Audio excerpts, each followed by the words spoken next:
I wouldn't rely on this. I'd probably rely on space heaters, maybe gas. That's it. Hey, I'm Vlogging Brandy, and this is RVersity, a university for RVers. And in this video, I'm going to be showing you how to keep your RV warm in the winter, or how I keep my RV warm in the winter. Be sure to stay tuned until the end of this video, because I'm going to be sharing not only how to heat your RV, but how to keep your RV from freezing when the temps drop. Drop it like it's hot, drop it like it's hot, drop it like it's below. hot. One of the first things when I'm talking about like heating my RV, this is a Mercedes Sprinter van. So this is actually a Winnebago Era 170M. So it's a kind of a small space, it's just a van. And it's on a van chassis, like a van, like a driving van. So that means when I talk about chassis versus house, this is the chassis. The chassis is going to be up here in the front where I would be driving the RV. The house is back here where you can see all the livable space. And I'll show you more of that here in just a second. One of the things that I've done in here, all this stuff came in my RV. So these windows open up. And one of the things about keeping your RV heated is you actually have to keep the heat in. Now, I actually do this for air conditioning in the summer too, so it works both ways. But I've cut this out, and I'll show you this here in a second. I have this insulation that I've bought and put in, but these blinds actually came in the RV. And I just secure them with a hair clip because Winnebago, I don't know why they don't stay. And then I have these blinds that go in my windows that you can see. They just kind of like snap in and out. The other thing that I've put in are these curtains. So my mom was kind enough to make this for me, and I have these curtains. And these are just window curtains, window coverings for just a normal window. I want to say these are 64 inches, but I'll put all of these accessories that I have down below so you can check those out and get them for yourself. But you want to measure and customize things to your RV. So this is just a typical pole that you would hang clothes on. And this is actually for a car, so it just snapped in over here. You can see it sits on there. The other thing that I do is I secure this off. Instead of using this sliding door, which is really big, that lets all of my heat out every time we use it. So what I decided to do is I'll clip this off and just use this front space to come in and out of. So what I do is I just go in and out of the passenger door up here, and you can see that there's pretty good space. Okay, so see, we're in the front of the RV right now, and what I do is I just go out this front door, and then I keep like a towel down here to put my boots and stuff on. So I'm going to show you how I go outside, and it's totally raining out here, but we just go out the front door of the RV. So you can see that we just come in and out of the front door here. I'm not even looking. Coming in and out of the front door instead of this big door, because it's going to let a lot of the heat out if we go out of that door. And I take my boots and clothes off and leave them in the front. That's one way that I keep the heat in the RV. So I was mentioning the insulation. Now with the insulation, before you can even begin to heat your RV, you got to keep the heat in. So I've bought this insulation and I cut it out. And I just cut it to go in the windows. So every window has it in there. Even my little windows, I put it in there. So these are just little windows. And then these blinds came in here. And I'll explain what this cord is in a second. But these blinds came in here. They're really crappy. Most of your RV blinds are crappy. I just kind of put that down because you want to do anything you can to keep it insulated. And then also I have a vent up here.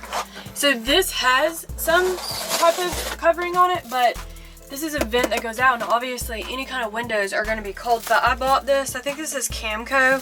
Got this on Amazon. Again, I'll put links to all these accessories down below this video, and you can also check them out on RVersity.com. But all this, you always put the reflection, of course, out, but this helps keep the heat in. One thing to keep in mind when you're trying to heat your RV is you may not want to heat the whole RV. I keep this shut off to keep just that area kind of colder. It is a little colder up there because think about a car isn't really that insulated, but all this back half is really insulated and they put insulation all through. I mean, these roofs are really cushiony because they have insulation in them. Keep the areas closed off. So you can see I have this area closed off, and then I have the bathroom area closed off. So I have this door to my bathroom that I can close off. So I only have to heat this shorter area or smaller area than the whole coach.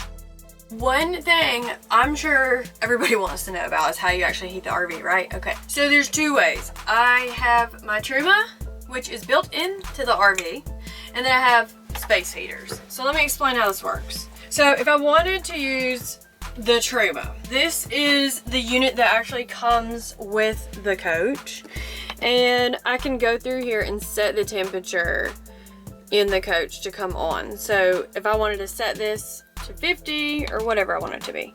This also controls my hot water, but the Truma runs either on gas or it can run on electric. That's another feature. And then you also have the option to turn on your fan. So this helps blow. You can either do high or eco. So this is my Truma system. It can run on the two, like I said, gas or electric, but if I run my heater, I get this warning sign on electric. This little warning always comes up, so it's always broken. But W45H, I'm not sure what that means. I've tried to fix this thing. It's always broken, so you have to have the other options, right? So you're like, okay, well, what are the other options, Brandy?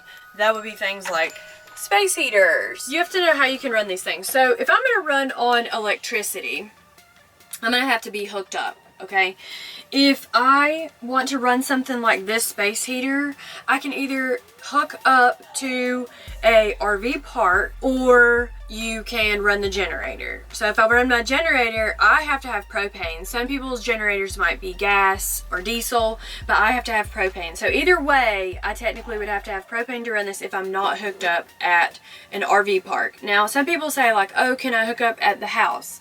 Well, technically, I wanted to show you this. If you wanted to hook up at your house or even at an RV park, one of the things to consider when you're in your RV is this space heater, how much it pulls. So whether it's an air conditioner or a space heater, there are huge consumptions of power. And so these outlets right here, these are your normal household outlets that these things fit into. So you just plug them in just like a household outlet.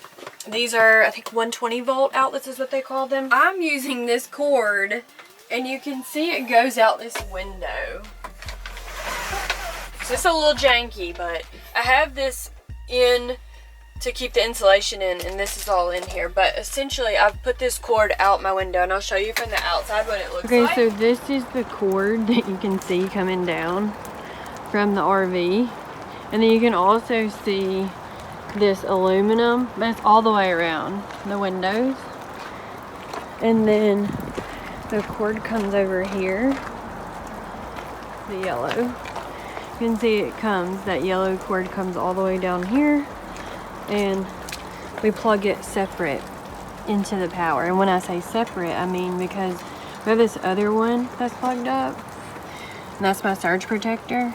And that actually, this black cord right here goes into the RV and plugs up into the RV. And the reason I do that is because of the power consumption. If I want to run my computer or something else in here, say I wanted to have my electric blanket running and plug that into the outlet, I wouldn't want to run, say, my electric blanket and the heater at the same time. And I have my laptop charging. There's a lot going on. Same thing with blow dryers and other stuff like that. Anything that's going to have a lot of power consumption, it's going to happen that you might blow a fuse in the RV. You might burn out your electrical system. You want to keep that in mind. That's why I run this straight from the 120 volt that's actually at the campground outside. I have a 30 amp If you're 50 amp, same thing. My Truma runs off a 30 amp at the RV park, or if you had a 30 amp at your house for whatever reason wired up. I can't run this off electric. That's just me personally. Yours might actually work. Mine never works, never has, but it will run off gas. So that's what we've been running it off of. And what I did last night is I had this Truma going to keep the coach heated so that the water and stuff would stay warm, because it actually dropped below freezing.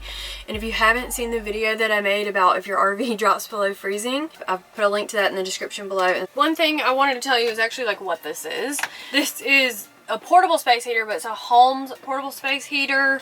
And I think I picked this up at Walmart or Amazon, or my mom might have gave it to me, but I've had another one that burned out. These things burn out over time. Not saying this one does, but just temperature gauges. You can set this one to certain temperatures. Other ones are different. You just want a cheap space heater, honestly. Low wattage would be best. That's pretty much it. I have my Truma that runs off gas that I've been using, and then I balance it out with this space heater. I use the space heater more than anything because I'm already paying for the electricity here, and if I wanted to run it off the gas, I have to pay for gas separate. And one thing I'll show you is how I monitor that.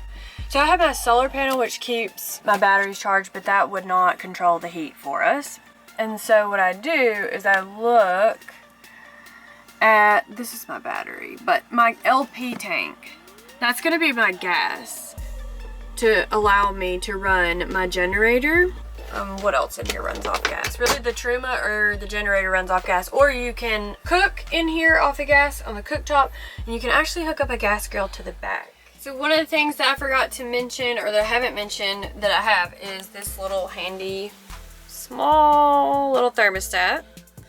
So this is made by Accurite. They have tons of different ones, either them or other brands. I think I picked this up on Amazon. I've seen them at Walmart, Home Depot, but it's just an external temperature gauge. And what I do is I'll just sit it in my RV, and it helps me know the temperature. Of course, the other important thing is to have warm clothes. Scarves, jackets, hats, and of course gloves. These are nice because they have the little fingertips so you can still get on your phone. But I've just kind of figured this out by RVing. Warm clothes, obviously, is gonna keep you warm in the RV. Ooh, so what if the temps drop?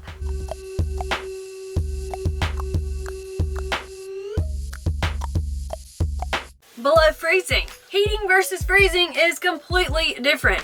I've had a horrible experience with freezing. I made a whole video about that I mentioned in the beginning of this. You can check that out in the description below this video, or head over to RVersity.com where all the fun is, and check that out. If you haven't met me yet, I'm Blogging Brandy. This is RVersity, a university for RVers, and all these really cool accessories that I'm talking about, like this, gloves, and my heater, and my insulation in the windows, and all the great stuff that I've done. My cool curtains back here, I'm including in the description below this video, as well as on my website, RVersity.com. So make sure that you check those out. People always ask me, I'm sharing them, they're there. You gotta go get them yourself. I can't send them to you. Oh yeah, and don't forget to click my link, because that's how I get to make all these great, amazing videos for you, and how I get just a little tiny affiliate commission for mentioning some of these great things, because you can pick them up on Amazon. That's where I get everything while I'm traveling. Can you say thanks for watching? Don't forget to subscribe, and we'll see you in the next video. But make sure you stay tuned until the end of the video. Actually, I already did that one. Okay, I'm gonna do it again. This video, I'm gonna be sharing how I stay warm in the winter. Actually, I messed that up. See, you're jank. I forgot what I was gonna say. Hold on. Stay tuned until the end of this video. Okay, I'm sure we got it now. I'm done at this point. Heater!